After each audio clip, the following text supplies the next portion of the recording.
When you think about creating change in your life, you're probably focused on the result that you're after.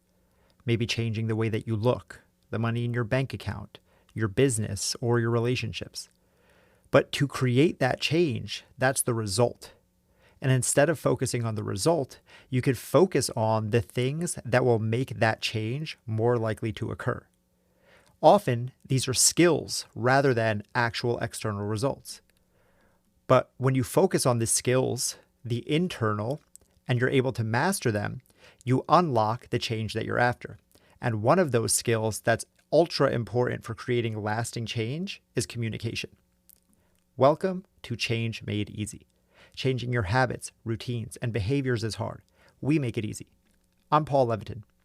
I help anyone who's feeling stuck, stagnant, or burned out in life to create positive change in ways that stick forever. It's that easy.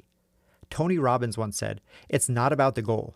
It's about growing to become the person who can accomplish that goal."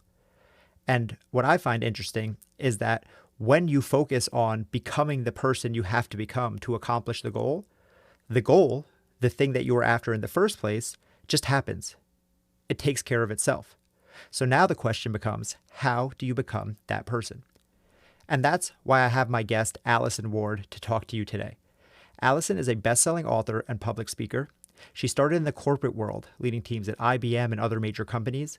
But after years of personal development, she eventually became one of Tony Robbins' top life coaches.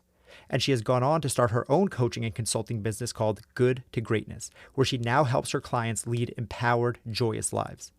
In today's conversation, Allyson and I discuss the importance of rapport and person-to-person communication in the age of artificial intelligence, how to be more conscious in your communication so you can strengthen your connections with people and get the results that you're after, how you can take back control when you're stuck in an emotional state, and how Allyson uses techniques that she learned as a parent to work with the CEOs in the boardroom and vice versa.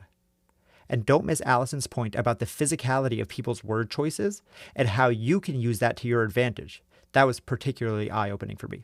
So please enjoy this conversation, learning all about communication, goal setting, and leadership with Allyson Ward.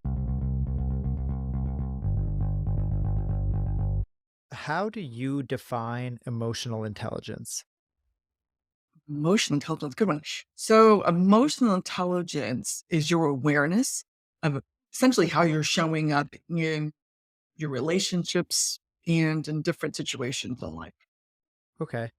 Awareness and how you show up in those relationships. How do we start to cultivate that and B, improve it once we know that it's a thing? Like you said, it's an awareness. So I assume that we're not always aware of it.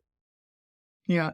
I think we're definitely not always aware. And the way to cultivate it is clarity on that's even a thing. A lot of people just go through life with kind of meandering through life with no focus, no thought about how they're showing up. So I think the first thing is, hey, things don't just happen to me. I'm not just getting this kind of negative feedback in the sense of people don't like me or include me or want to work with me. It's more, oh, wait a minute, I can influence that. So I think that's the first, that recognition that you have the power and the ability to influence that.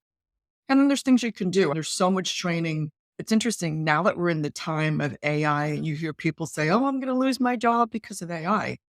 Here's what won't happen. Those soft skills are going to become even more important. And emotional intelligence definitely falls into that soft skill.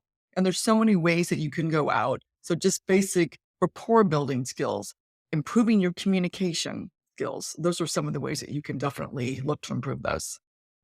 Yeah, I think that's a good point that as much as we fear that the robots are taking over, people are people. And at the end of the day, people want to deal with people. So I'm curious if you have any specific activities or things that you do either with yourself or with people that you work with to help start to improve that emotional intelligence. I would say I do some training with corporations and I always do so most of leadership communication type things. And the thing I always start with is basic rapport building, right? Talking about the different modalities in which we can communicate, recognizing whether people are visual, auditory, or kinesthetic. People do business with people they like. That's who they want to work with. And so it's recognizing those skills and traits that are important to other people and just making sure you're doing what I call the matching and mirroring in that. Because I want to, when I go in, I consciously want to make sure that I'm connecting with people. So it's not just all about me. It's about how you and I can relate to be more effective in whatever it is we're doing. So you said matching and mirroring. Could you expand on that a little and what that actually looks like? Yeah, sure. So matching and mirroring can be as simple as if you're in a meeting and someone's leaning back in a chair in a very casual pose. I might do the same thing just to get in rapport with them, right? So I'm matching their body language. Or if there's somebody from the word choices that they use, and they're like, I see what you're saying, Allison. They're letting me know that there's somebody who's visual. So I might want to use visual language in reply. Or if they're saying, oh, how do you feel about this? They're signaling to me that they're kinesthetic. So again, I might start to use more kinesthetic words to make sure, how does that resonate? How does that feel to you, Paul? I want to play that back to them. So I'm becoming more aware and I'm playing back to them what I'm hearing, what I'm observing. And so I'm constantly observing. I have what's called sensory acuity, so I can see what's going on. And again, I'm using all of my modalities, not just my dominant. I happen to be a visual person, which you can tell because I'm talking with my hands. That's a sure sign of somebody's visual is I'm using my hands to talk a lot. That's a sign of somebody who's visual. And so maybe I'll start using my hands. Or if I notice they're not, maybe it's time for me to sit with my hands underneath my desk, even if I have to sit on my hands to make sure that I don't do my natural modality. Hey, 1 second before we continue. If you're enjoying this episode, if you're learning something from this show, if you're catching yourself saying, man, this is so helpful, this Paul guy is pretty smart. First of all, thank you. But secondly, if that is you, you might have asked, how can I work with Paul? Can he help me create the change I've been looking for? And if you have, you're in luck. Because after 12 years as a coach, both in person and online, for the first time ever, I'm opening up my calendar specifically to talk to you, my podcast listener. Use the link in the show notes to book a completely free coaching session. If you need help with nutrition, fitness, motivation, mindset, basically anything that goes into building your happy, healthy life, then I want to talk to you. Click the link in the show notes and let's chat. I created this podcast to help, and now I want to go deeper. This is the first time I've ever offered anything like this, and I don't know how long it'll last or how long I'll be able to keep doing it, so take advantage while you can. All right, now let's get back to the show. So again, it's observing what others are doing and matching that same type of behavior, whether it can be language or how I move my body. Yeah, I think that's one super interesting and also super important, even for people listening. As you said, this you talk to corporations and such, but this isn't just about the boardroom. This is Right. just interpersonal communication, which is Yes. all communication, whether you're Yes. going on a first date, whether you're trying to talk to your kids' teachers at parent-teacher conference, whether you're talking to an employee or a boss or anything like that, being able to communicate and match them on the level that they're meeting you at is extremely important and can be disarming and help us avoid a lot of conflict. And something that I've heard you speak about before is transformational vocabulary. So could you Yes. explain what that is and how that relates to these communication styles? Yeah. So absolutely. So transformational vocabulary is simply this. Our language we use creates our experience. So if I were to say, when we got on the call, you said, how are you today? Now, anybody who's ever met me is not going to be like, I'm okay, right? I'm never going to say that. I'm amazing. I'm doing great. Because if nothing else, I'm speaking that into existence. You always hear the fake it till you make it. Well, you want to use language that is supporting where you want to go. And so saying I'm okay, I don't even know what that means, first of all. Like, I'm okay. What does that even mean? And I think people say it because they think, well, people aren't really interested. They're just asking to be polite. I think that's part of the reason. To be fair, that's part of the reason people do it. But I want to communicate. And so that is often my experience. I mean, anybody who meets me is, oh my God, she has so much energy. Everything's so great. Not that everything's so great. Of course, I have problems like everybody else does, but I don't pick language that's going to drag me down. You can always take any situation. If you have a situation, something might go wrong and you hear people, oh, that guy screwed me over. he screwed you over? What does that mean? Is there a screw in your back? What does that mean? Is there a screw? Like, you're picking language that intensifies the negative emotion, and it doesn't really serve you. And if that served you, great. But usually it doesn't serve you.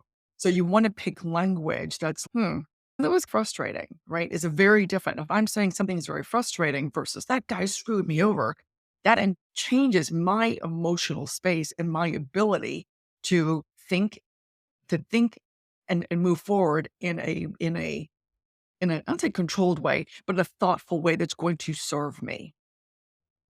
Yeah, I think that's so important. I'm very, very keen on words. Listeners of this show know I'm very deliberate with the words that I choose. And I think that Mhm. that's very important because, as you said, he screwed me is a very different thing than I am feeling frustrated by this exchange. It also takes the onus off of me and puts it onto them and makes it a thing that they did to me Yes. rather than a Yes. feeling that I am having that very may well have stemmed from an interaction that we had, but it's still a me thing that I'm now putting on them.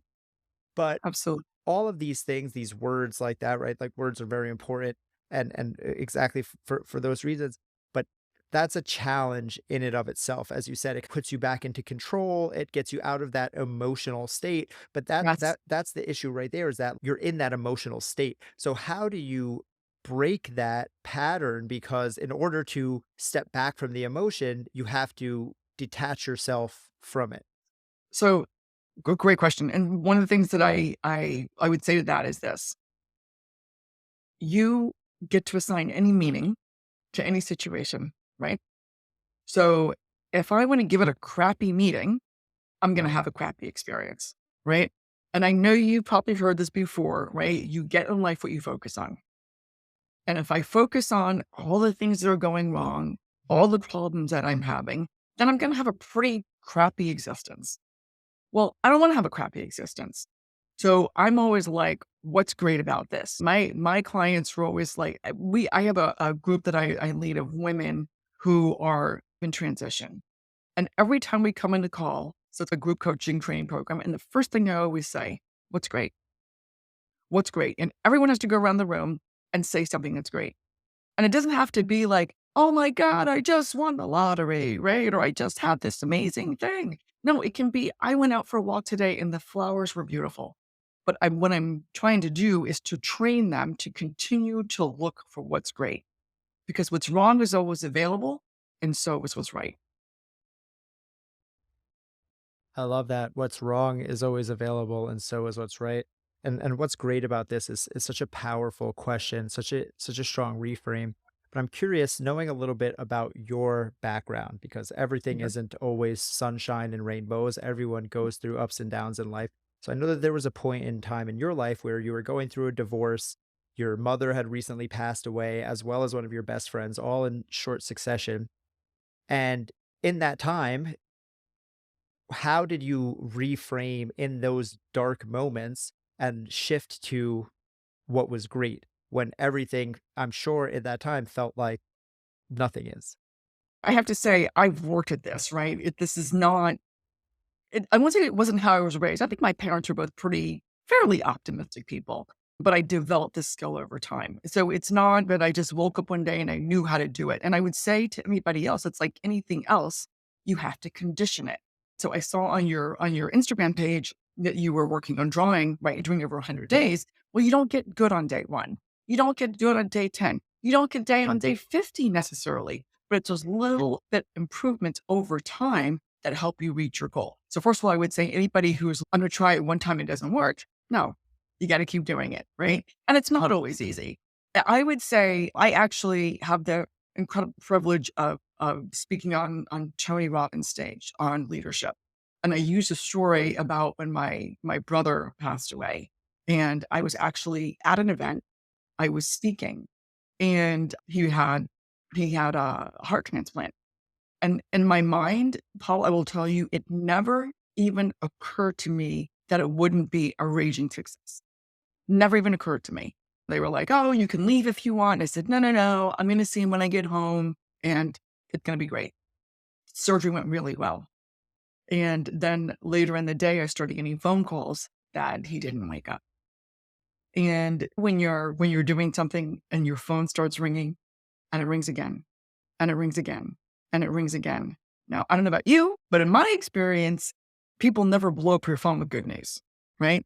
So I knew that something was wrong. So, but I was in the middle of presenting, literally standing in front of a group of people presenting. I reach in my pocket when I leave. I open the phone. My husband saying 911, call home. I call. My dad gets on the phone. He tells me that my brother is not coming back to us. And I literally collapsed on the floor because I was so surprised. I never even occurred to me that this wasn't going to be a success. And so I'm sharing this story to say, obviously, horrible things can happen to us. And it's not that I'm just like, oh, Pollyanna, and this is great. I'm not, because that's not how we live our life. And it's actually my young daughter who was in college at the time who did an incredible reframe for me. And what she said to me was, Mom, I'm so sorry. And I know how upset you are. But you told us that Uncle Russell was going to die 10 years ago. The last 10 years were a gift. Psh, right? What an incredible change to go from, I just lost my brother and we were super, super close to, well, wait a minute. You weren't even supposed to have those last 10 years. And you got the gift of those 10 years.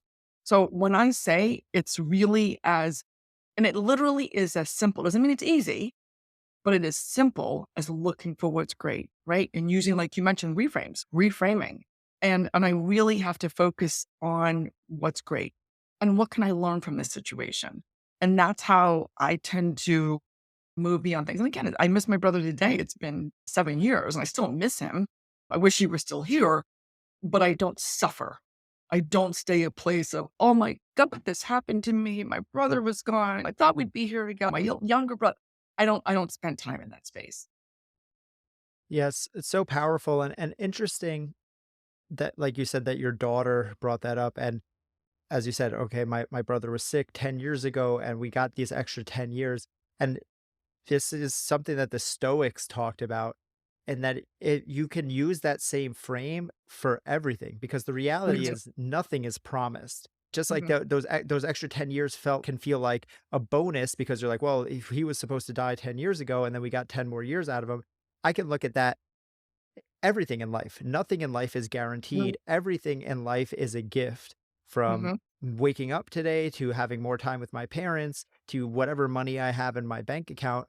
And when I look at things that way, every day that I have becomes a reframe of, oh, well, I'm lucky to have this and I'm Mhm. fortunate to have received this thing. And that's what the Stoics taught, was that, like, nothing is guaranteed. Don't take anything for granted. And when you do Mhm. that, it sounds like this almost negative thing where it's like, oh, well, like nothing, like you don't get anything. We have to live this pious life, but it's not about that. The point is that when nothing is guaranteed and you do get things, you can be grateful for it. And it just shifts how you talk and see life. And then, like you said, when someone asks, hey, how are you doing today, Allison? You can say, I'm doing amazing because I woke up today. I'm doing Right. amazing because there's a sun that's shining and there's flowers that are blooming and a million other things. So it's just a interesting thing that you said your daughter brought that to you. And it's like some people are just see the world this way. And, Right. that goes to your point that you've trained this in you. Some people are fortunate enough that they just get it. And that's just how they look at the world. Not everyone has that. And that's why podcasts like this have to exist. And that's why speakers like you have to get on stage and talk about this stuff, because it can be learned. It can be flexed Yes. like a muscle, and it can be something that we program into ourselves. But if you're not the person who's listening who is fortunate enough to just be born that way, then it is Right. something that you have to work at. And that's fine, because the benefit you get is you get to live a better life. But I think Right. that's something that really makes this either easier or harder, is our values or our value system that we go through life with, because we all have different values that are both some chosen and some given to us from our parents and how we were Yes. raised. So I'm Mhm. curious about, what are some of your core values, both that you've used for yourself as your guiding light, so to speak, and what you've taught your children? I would say for me, I really strive to be authentic. And and you know what? And that's not always easy in the sense of it's a lot easier sometimes to not say what's on your mind. It's a lot easier just to have the platitudes, right? And just, like I said, things are okay. But I know from experience that ultimately doesn't serve me. So I really strive to speak into the conversation, into what's real. Like I said, it's not always easy, but it always serves. It really ultimately either serves. Even if I lose an opportunity or a relationship, then it probably wasn't the right relationship for me. So I would say authenticity is 100%. And also integrity is a super high value for me. Integrity is really important to me, and being integrous with my word.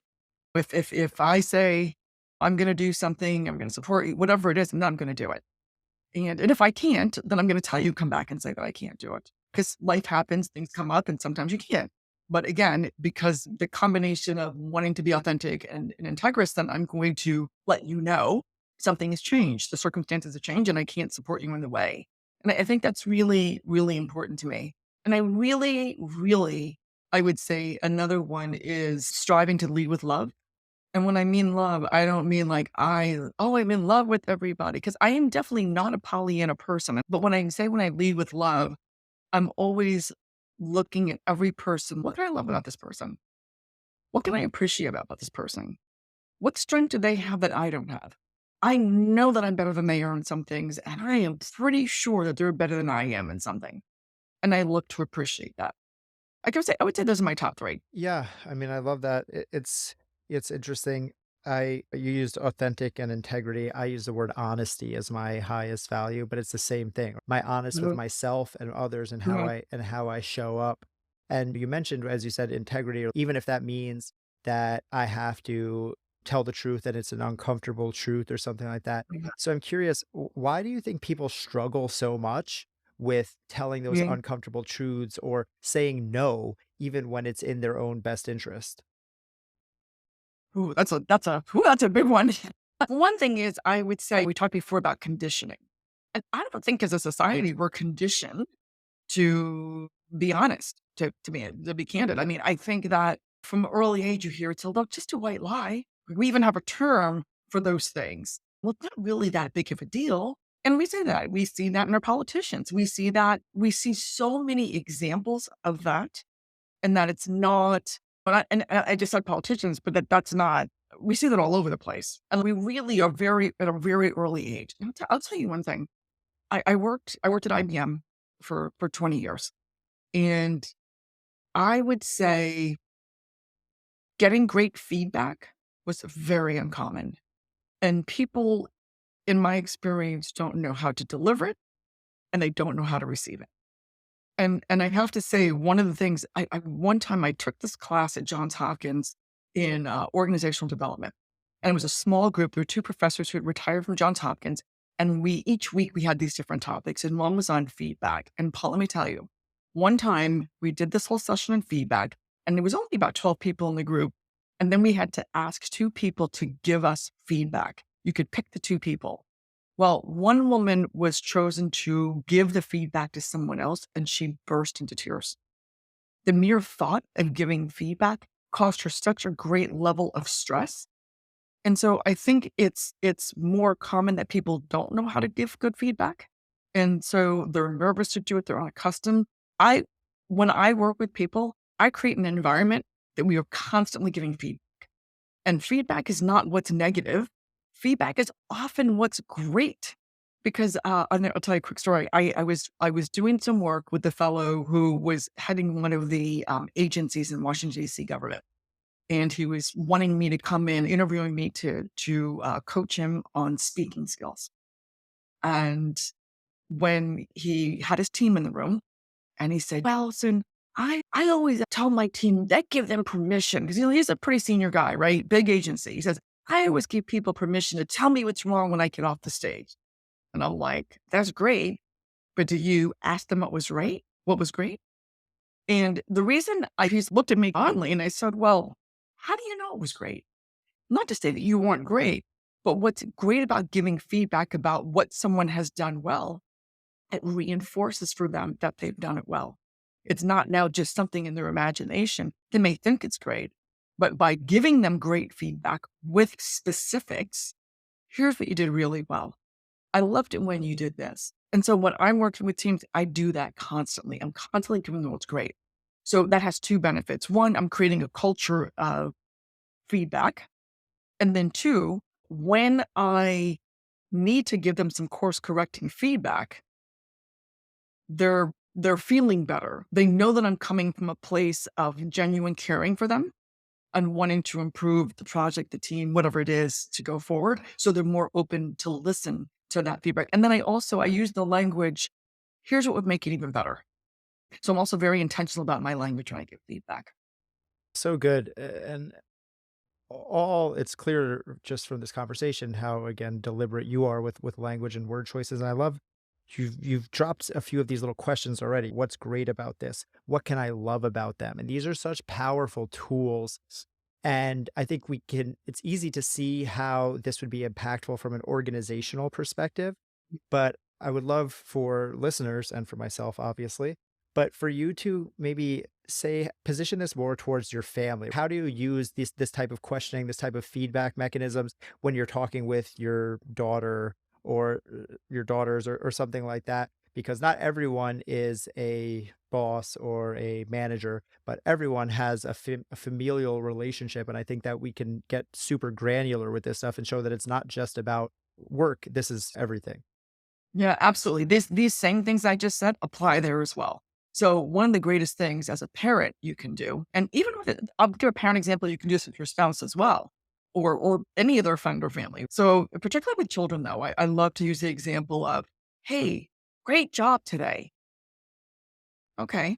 I mean, it feels nice, but the person doesn't know specifically what was great about it. Do they really feel seen? Or does it feel like it's just a mom saying great job? If I instead say, you know what? I really love today the way you helped your sister with this thing. It really made her feel better when she was upset. And you gave her some really specific advice that really served her. Totally different than great job today, right? Now it feels much more authentic. The person feels seen, right? And so it works and absolutely works in the family as well. Same thing with what can you do even better, right? It's, hey, you know what? I noticed what you just said to your sister. I noticed you also might not be getting the outcome that you anticipated. I might use a little bit different language if I was talking to a young child. The outcome you anticipated sounds a little, but again, I say your sister got mad at you, right? Why do you think she got mad at you? I noticed you said XYZ to her, and that didn't really go over very well. How else could you have said it? And then I'll also turn it around in that situation. What might you have said and said to get the outcome that you were after? So good and so powerful as well, because this also uses a lot of the theories of motivation and human behavior and the stuff that I talk about. Humans are more motivated when they do from their own free will. So Hmm. you could say, hey, don't talk to your sister like that, but that's you Hmm. telling them what to do. Where Right. instead, a frame of, hey, that doesn't seem like the outcome you wanted. What could you have done differently? Now it's Hmm. on them to A, figure it out, which is a challenge they're growing from. But B, when they do figure it out, it's now a thing that they decided. They go, oh, well, maybe next time I won't call her names when I ask her to help me or something like that. And Okay. that's how actual motivation works, because now it's internal motivation that they've decided on themselves. No one likes to be controlled. As a parent, you tell your kids, hey, go pick up the toys, and that even if they were going to pick up the toys before, now they don't want to because now it's not their idea anymore. Whereas Right. if you ask them and you allow them to come to that conclusion on their own, then it becomes a very different story. So it's super powerful. And again, this works with your spouse, this works with your kids, this works if you are a boss. You want to give people as much agency as Mhm. possible, and as much control over the outcome as they can feel. And it can seem like sometimes, well, like you can't always do Yeah. that. Like sometimes you just have to tell people what to do, but that's not really the truth. So in personal training, I was a personal trainer. So obviously people would come to me because they want me to tell them what to do for workouts. But I also Mhm. know that people who have agency over their decisions are more likely to adhere to it. So what do I Mhm. do? Well, I could make a workout and say, "Hey, which of these 2 things seems better for you today? Would you rather do squats or lunges?" Now they're Mhm. making a decision. I've confined it to 2 things that I've decided between, so I know no matter which one they choose, it's gonna be something that is optimal for them, but they feel like they're making a decision and they have more agency over their thing. So it's Yeah. just something that I think is interesting, and for those listening, like, it's important to realize when you're giving yourself agency or giving others agency is empowering, and when you're taking away agency from someone else or taking away agency from yourself, like you said, so and so screwed me, is taking away your own agency because it's up to Steve, Johnny, whoever to unscrew me. So I Right. really do appreciate you sharing that. I want to know, Allison, how do you define success? Hmm. For me, the success is really the quality of the relationships that I have. And I'm very intentional about my relationships. And that came to me. It's funny. My husband and I always have this thing where we say, God, if I won the $100 million lottery tomorrow, my life would not really be that different. I might fly private. Okay, that would be different. But my friends wouldn't really change. What I look for in my relationships wouldn't change. And I invested so heavily in the relationships that are most important to me.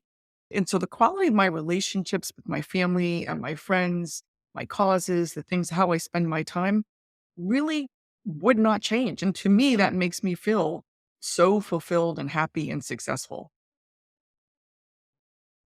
Love that. What is the change that you want to see in the world?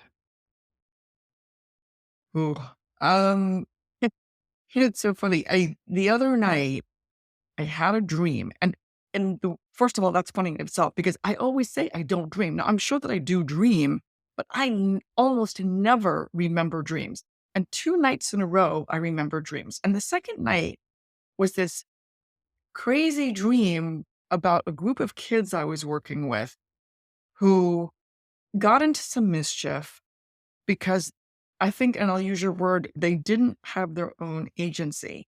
They were reacting to a set of circumstances and behaving poorly.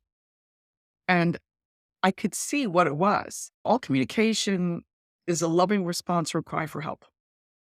And in that moment, you could see where they felt so disempowered that they really acted poorly. And I was like, stop, time out, right? Like, think about the impact, right? When I went into this whole training and coaching session, these teenage kids who were very volatile at the time, and being able to turn them around to see how by responding to the person that they did, the person who caused them to be upset had acted poorly. And that's true.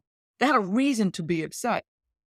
But when you give someone else the power over how you respond and behave, when you're hooked by somebody else, that is not a space I wanna live in.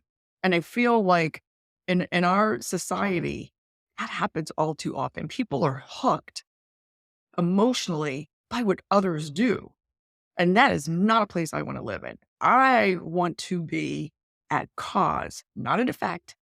Not, "Well, he did this to me," or "She said this." I mean, you see this on social media all the time. How people behave is, like, incredible to me. So if to summarize everything of what I said and make a more succinct answer to your question, I would say that emotional intelligence training needs to, I guess we do actually have the book that was like, everything I ever needed to know in life, I learned in kindergarten. It stops in kindergarten, and those emotional intelligence and how to show up in a society just seems to stop there. And we need to weave that more into our educational system. How to be with other people. Not for them, but for you. Right. So So now, if you had one action step that you could leave listeners with right now, today, as soon as this episode ends, as soon as they take their headphones out, to start making whatever change they're trying to make in their life just a little bit easier, what would it be? mhm. If I would use one word, grace. And that would be give yourself grace. Everything is not always going to go according to plan. You're not going to always do everything right.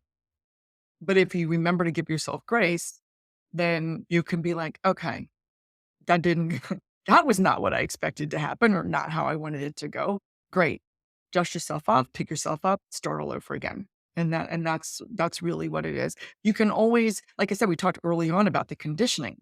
When we learn something new, we have to start applying it, conditioning it in. Sometimes it's going to work. Sometimes you're going to get it wrong. What did you learn? What did you learn when it didn't go right? Now let's apply that and add that in, condition it and condition it. So just, I would say, giving yourself grace, continuing to learn, and then applying those lessons and conditioning it in.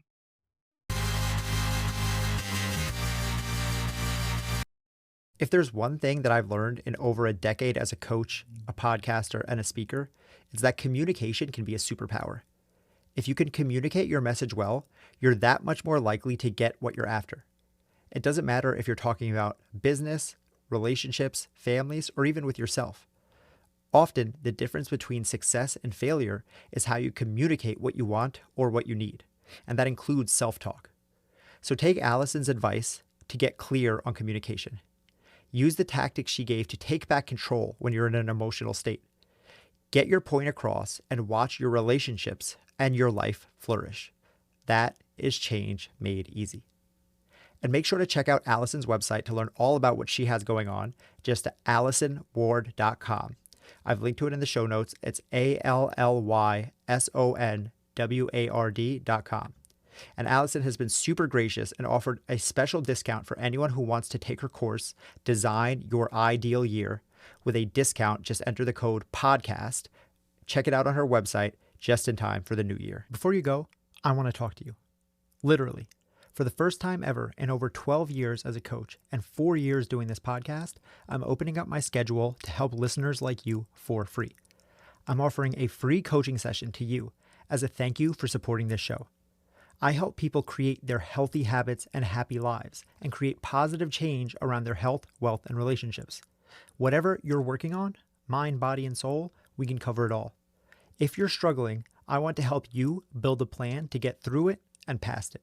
So go into the show notes and click the link that says book a free call today.